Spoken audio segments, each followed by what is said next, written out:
they're both the proposed budget for this year. So if you look under Community Development tab, it's the white pages. The pink is going to be your final reading for the CARES Act. And then you flip over, the agenda item today is going to be, is that up here? Yeah, I got that up there. Okay. Which, Well, he's right there. okay. That's that. Yeah. Oh. Okay. So what we just put in front of you is obviously another copy of it, as well as some of the written requests for funding. Just as a review, this year it's been unusual because we had two separate CARES Acts, and then this is our normal entitlement budget from Community Development Block Grant. A lot of times we'll just say CDBG, but currently the city of Sumter, because we're a metropolitan statistical area, or MSA, you'll hear sometimes, we're called quote unquote an entitlement city with the Department of HUD and through community development, which means there's usually, every year there's some allocation, be higher or lower, but we're just grateful to have it. And what we want to talk about to begin with is there's some overarching rules, and of course we have Mr. Gaines with us here, who's the expert. He's been to numerous hours of HUD training all over the United States, no doubt. So thanks, please correct me if I'm wrong in anything. So at the very top of that budget, you'll see some different numbers. Number one, the HUD allocation for April 1st, 21 through March 31st, and that's $328,903. That's the total pot for this coming year's budget. Then there's two things right under that. One is called the public service cap, 15%. So the 15% of that, you have the number right over there, the 49,000 and some change. So let me explain what that is. So one of HUD's rules is they put different projects in different categories. So public service category, and if we look at what we're proposing, if you look at the last three things on the proposed budget, the youth employment, that would be under public services, the YMCA and Boys and Girls Club. Those three together in our proposed budget totals up to $49,000, which you can see is under that cap. We cannot go to $50,000, say. So council has the flexibility to put money up to 15% of the total budget in the public service category. So this proposed has that direction kind of laid out for you. And then administration is 20% of the top, and so we're talking about percentages here after. Administration is kind of hardwired, what's out available, and then when we talk about percentages, it's off of what is left. So that's where we get these numbers. And the other one I wanted to talk about, and this has always been the case with HUD, is 70% of the money, once you take an administration off, 70% must be in what they call the low, moderate benefit or LMI benefit area. So even though youth employment and YMCA and Boys and Girls are under public services, it's also in the LMI benefit. So if you look at the sheet, it looks like this. It's got blue on it. Oh yeah, I think you're going to pull that up for us on the screen too. So what we've tried to do, just to kind of explain this concept a little bit more of the 70%, is so the total budget, once you take administration off, like what's allowed, then the top category, that's low, moderate area, that's what LMA is, and then low, moderate clientele, that's a different category. These are again straight from HUD. And then low, moderate housing? Yes. Yeah. So all of those together are in the LMI benefit area. And then if you go across what we've proposed all together, we exceed the 70%, which is totally allowable. It's a good thing. Just one year after another year, you just have to stay over that 70% to LMI. To make the rest of the story hopefully make sense, right below that, you see SBA and SBS. So that's slum and blight area, or slum and blight spot? Yes. Spot. So blight is blight, and HUD recognizes that, but one of the national objectives of HUD is to relieve all slum and blight. But another national objective is low moderate income benefit. So if it's one, even though it's in the LMI area, it still can't count as the LMI benefit. So just wanted to show you sort of the rules each year from the pot that we have. The reason why we give you the proposed budget that we do is we have all the public input sessions. We do those in neighborhoods, we get those in writing, we get it from your public hearing, and then we try to take from what council historically has asked us to do. Let's do youth employment if at all possible. Let's take care of these different areas. Obviously staying with the proper amount of low moderate benefit. So I think all of that is a preamble to our conversation today, that there's so many more good things we would like to do, but we only have so many dollars to do it with.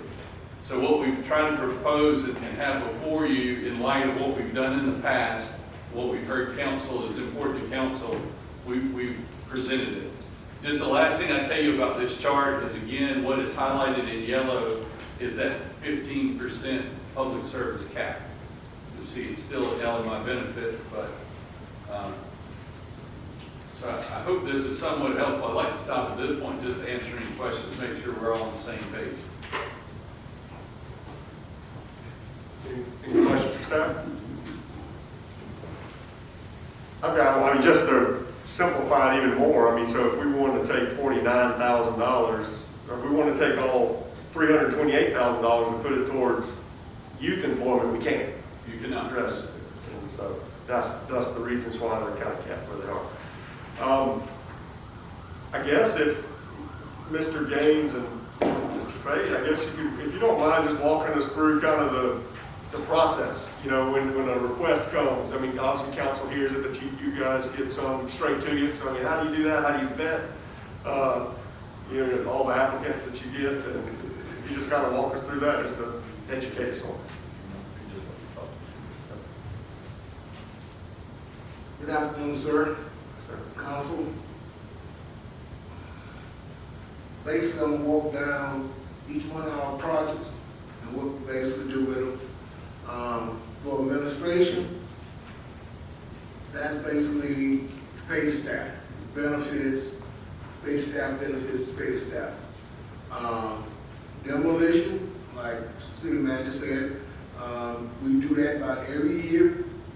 Demolition, that's one of the key things we do to community meetings, blight and slum. And we do that every year. And the city, a couple years back, won recognition for that. About every 3 years, we give money for historic preservation. That's facade money for downtown. And it usually, like I said, it'll be about 3 years before they ask for any more money. And the reason they're on there this year, they called me and said they had an applicant that was going to take the rest of their money. And I think the last time I gave them money about 3 years ago, that they needed, at least $10,000 for. Let me mention one thing. So historic preservation, you see, is under that same slum and blight area. The reason for that is, if we go all the way back to the beginning of downtown revitalization, you have a historic overlay of the central business district area. But when we did the TIF, the tax increment finance district down, it's the historic overlay of the downtown plus a little bit more in the area. So it's a finite map. And the reason why it's done that way is a part of having a tax increment finance district. you must have a redevelopment plan. In other words, how do you make it better?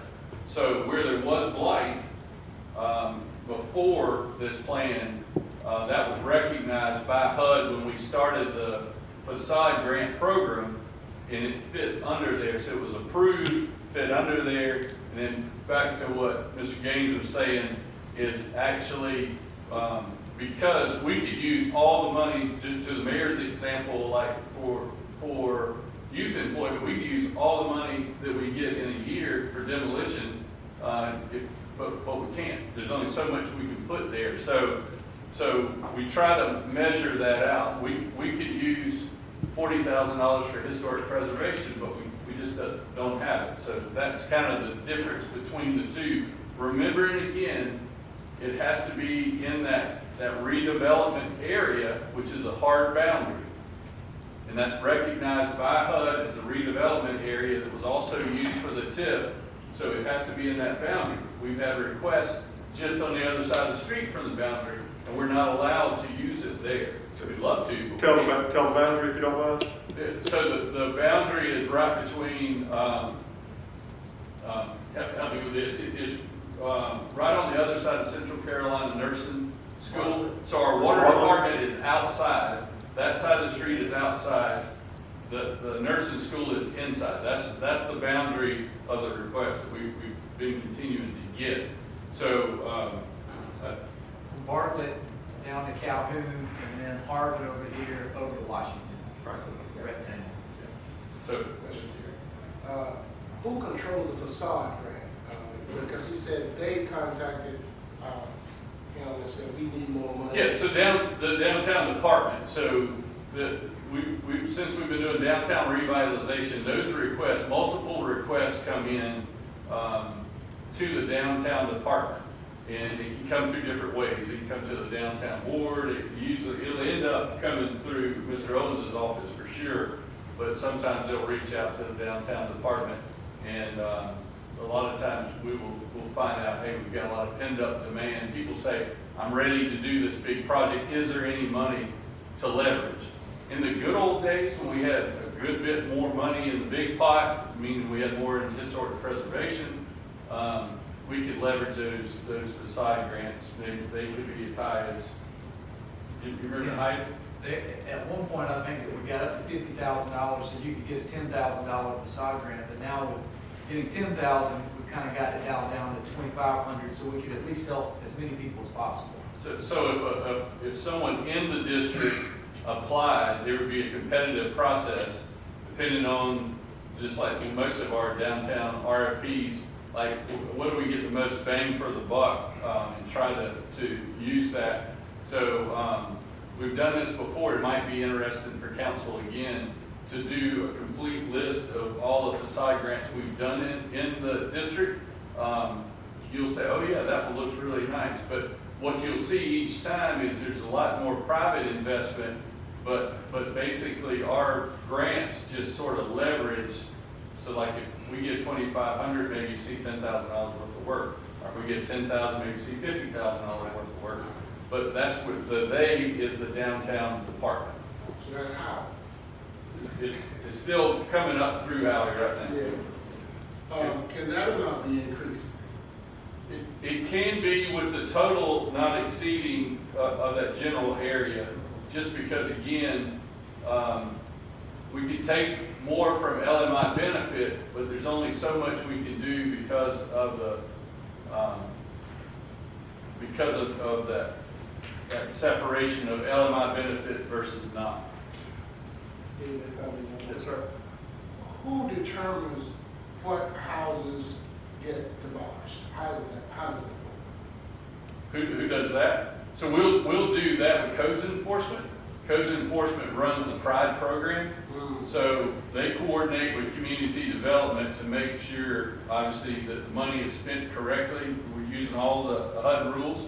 So we have to build a file. Every time a penny of any of this money is spent, there's a separate file that we have to follow all the rules from Davis-Bacon and all the procurement rules, right down to the last penny and how it all adds up and how we all pull it down. So the group that actually does that is So John McCloskey oversees that.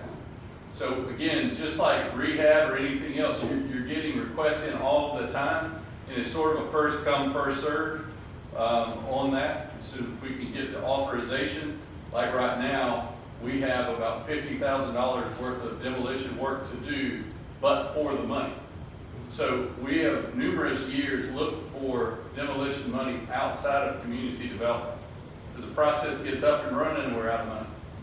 But we have more, as you hear at your neighborhood meetings, we still have more need.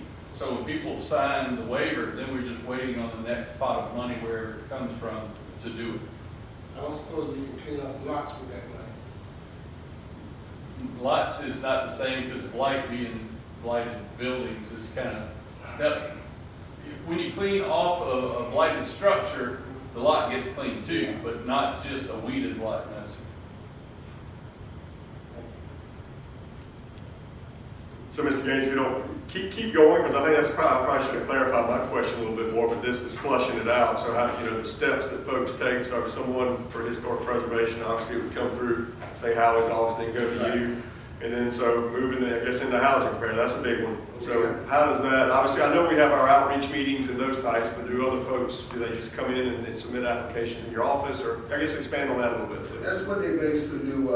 I have a waiting list, like the city manager said, first come, first serve. At any given time, I probably have about 48 houses on my waiting list. The amount of money that we get, and it's steady, like on a monthly basis, I have 3 or 4 homeowners come in. I never have enough money for all the houses that need to be repaired. Basically, I got a housing board, and I go down the list. When I get I do 10 at a time. I let my housing board approve. They meet and they rack and stack them based on disability, age, income, the whole 9 yards. But those 10 are done, but they tell me who to do first, second, third, and all 10 will get done. But they prioritize it by disabilities, age, and whatever, finance. So his housing board is your community development housing board. So it's the board you appoint, and that's what they oversee, and Craig's is accountable to that group for that purpose. Yes, and I continue to expand. I know there's been requests and that folks showed up at me regarding the mobile homes. And that's where that same housing board, I guess, as advised years ago, I guess to say, in mirroring the state, is that fair? I mean, is that? What they basically did about 2000, they decided, as far as cost effectiveness, and it said, we don't give an X amount of dollars. Like when we first started off, we was getting about almost $700,000. We could do more. That was before my time. But when I got here, it started going down. And they said, with the amount of money we got allocated for housing repair, we get more bang for our bucks doing a solid house, because you rehab that, bring it up cold, it will last longer. And whereas mobile home depreciated value, houses normally their stuff appreciated value. So you get more bang for your buck. Gotcha. Question. Yes, sir. But that leaves out a lot of people in this city. Some of our areas, as you know, a large portion, if not 50%, are mobile homes. And these folks need some kind of help. And most times, if you live in a mobile home, you don't have the means to fix your home yourself. And I think when we make a decision like that, we leave a lot of folks out of the city's plan to make things better. So they're stuck in these mobile homes. They can't get any help from the city. I know the church is trying to help, and some people in the community try to help. But I don't know what we can do, but I think we need to try to do something. And maybe this is not the program, for people. To that point, and I'll ask Mr. Gaines to answer too. One thing we say quite a bit when folks come to us, we might not be the one to help them directly, but we are the ones to help them by putting them in the right hands. So, for instance, you'll notice in this year, United Ministries is not in our list. Before this, United Ministries was, we would give like $25,000 a year for materials. They would get volunteer labor, and they'd turn the 25 into maybe $100,000 worth of work. They were very fortunate to access a different pot of money where they could actually, instead of using volunteers, which they still do, like in a mobile home, they could actually hire contractors who can work sheet metal for the roofs, and hire those, so they have access to a greater pot. So to your example, currently, if someone needs help, then we can get them to United Ministries, and they can access more money with a contractor to fix their roof. Whereas for us, the reason why this decision was made, by the time we do environmental and everything else, our money is gone, and we have a 5-year backlog. So if somebody came to us today, they just have to wait. If we were the only solution. But thank God for United Ministries and others like them, because they can get help. We've seen that already this year. You know, this decision was made in 2003. Was that 18 years ago? My man, I don't know. Sometimes we need to revisit some of the decisions that we made a long time ago, because things tend to change. And I would like us to relook at that again, not that we can change it anytime soon, but let's not say just because we made a decision almost nearly 20 years ago, we stuck by that decision. Laws are to be changed. We make laws when we change laws all the time. Okay?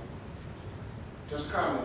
Yeah, to that point, it's certainly not a law. It's the direction of a board that you guys are given. So if council feels strongly, I'm sure they can let the board know how they feel, and that's done. Again, what our goal is to do is get as much help to our citizens as possible, whether it be us directly or someone else. But this is why we listen and take our direction from council. How do you see us go is where we'll go. Another question. So once you determine a house is to be done, if you have a house in which it needs extensive repair to a point that it could almost be not worth that much repair, it's almost like it's best to start over. Do you run into that, and who makes that decision? I run into that. I hire a professional to go out and look at every home, and he make that judgment for me. I pay him for that. He's the expert. And it's just like what you're saying. Say for instance, the house value is maybe say $30,000 in the land, and you go out there and the house is such bad a shape, it might need $70,000. He'll come to me. And all the agencies in Sumter that do housing repair, the CAR, the county, all of us do the same thing. They hire experts to go out there and do it. You know? And that's part of the HUD rules. So what's not to bog you guys down, but I think you'd find it interesting.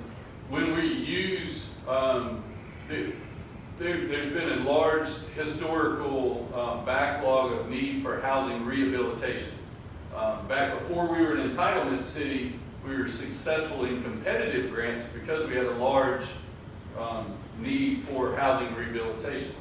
So for that reason, when we do environmental assessments by their rules, before we ever can spend the money to fix anything, we have to do environmental assessments, we have to do the construction assessments, and all of that has to be in our file before we ever touch it or spend money on it. So it's very tedious paperwork-wise, and again, that's what HUD uses as its rules and regulations, because ultimately, we go through the process, we spend city money first, and then we file to get reimbursed from HUD for the money. So it's very important, not only do we do what you ask us to do, but we follow the HUD rules, and each literal box get checked. Is it something that we can do the work on, and then we do it correctly and close the In the file? HUD rules, let me just say, you said, I think, you said there's 480 houses in the backlog right now.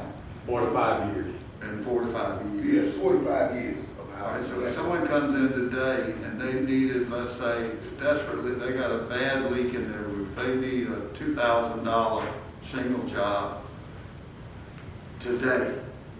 Now, 5 years from now, they're gonna need sheetrock work, floor work.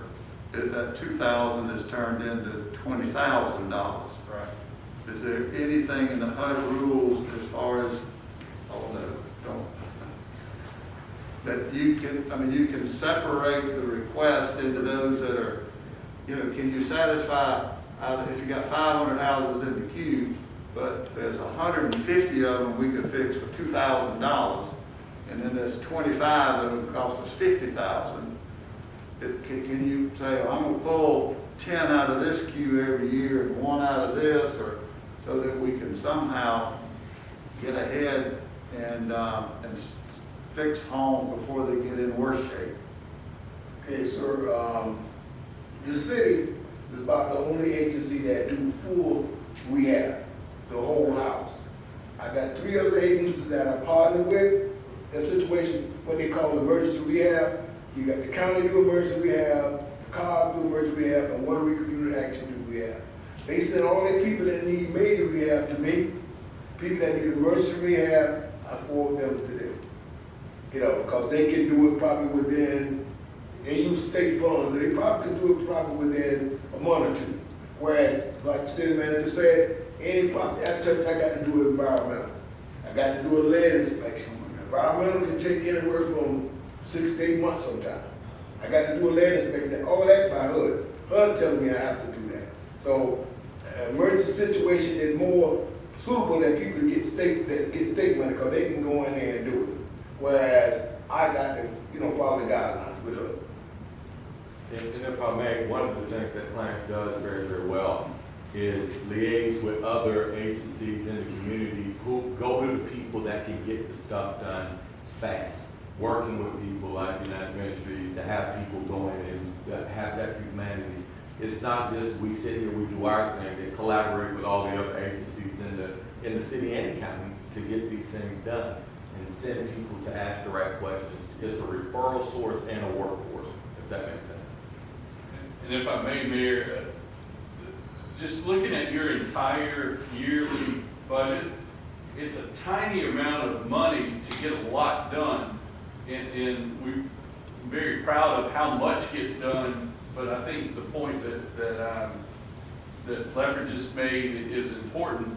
We really expand our impact in the needed area and to the clientele we work with, because however we can get the most help, we try to put people in touch with it. In a perfect world, we'd have so much and we would be the sole remedy, but that doesn't really work well. What we found is we want to treat everybody, give them the best treatment as fast as possible, and if that means it's best to fix, in the case of mobile homes, with a different provider who can do it more nimbly, then that's what we're going to do and try to help people do that. That's just one example. We've heard some others. So there's literally emergency rehabilitation, as Mr. Gaines says, and then there's rehabilitation, just like you're very familiar in the construction world. Once you fix a certain percentage, now you have to upgrade all the electrical, so the price just goes to a whole different place. So you use a lot of common sense and use these rehab specialists to look at the house, know what the need is, and seeing how can we help folks the best. Anybody got any questions? Any other ones on? Last one on housing, and we'll move on. I appreciate this. The average cost of repair, I guess, on what's yours. Is that, can you, just a ballpark? The average cost of repair, I would say between $35,000 and $40,000. Okay. Okay. So that's just not a lot of them, obviously, with 174,000. And the cutoff, the guy I use, the cutoff normally for him is 50,000. And if anything over there, he'll call me. He said, man, this, I haven't pulled no boards back or nothing. This is just by the eye, the naked eye. It's at least 60 or 70, All right, thank you. So again, if I go ahead. I would ask how about demolition, what that cost for demolition? You guys said 1,000, but what's that cost for one? Well, what John, Mr. McCloskey normally do, he get about maybe, I guess he get a good better bid on it. He get about 5, 6, sometimes 7 hours. And he do a package deal, and it varies. It causes him, if he's doing any commercial with it too, it can be, about $17,000 to $20,000. So we've been very fortunate. There's a program called the Neighborhood Improvement Program, the NIP, we did 99 houses. All in the city limits, and we did that 3-year period. So what we do is we look for, just like with housing,